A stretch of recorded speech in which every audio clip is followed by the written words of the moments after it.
حدثنا عبد الله بن يوسف قال أخبرنا مالك عن هشام بن عروة عن أبيه عن زينب بنت أبي سلمة عن أم سلمة أم المؤمنين أنها قالت جاءت أم سليم امرأة أبي طلحة إلى رسول الله صلى الله عليه وسلم فقالت يا رسول الله إن الله لا يستحيي من الحق هل على المرأة من غسل إذا هي احتلمت؟ فقال رسول الله صلى الله عليه وسلم نعم إذا رأت الماء. نور ازل تیری جبی یا رحمت للعالمین، تیری خاموشی بھی اذان،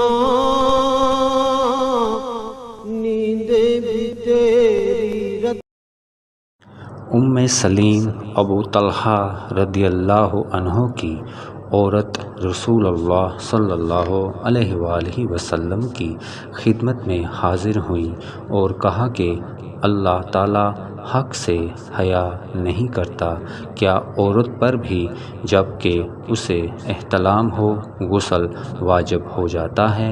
تو رسول اللہ صلی اللہ علیہ وآلہ وسلم نے فرمایا ہاں، اگر اپنی منی کا پانی دیکھے تو اسے بھی غسل کرنا ہوگا۔ صحیح بخاری حدیث نمبر 282۔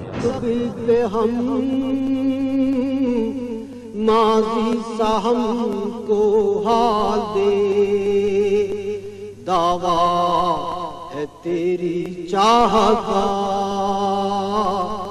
اس امت گمراہ کا، تیرے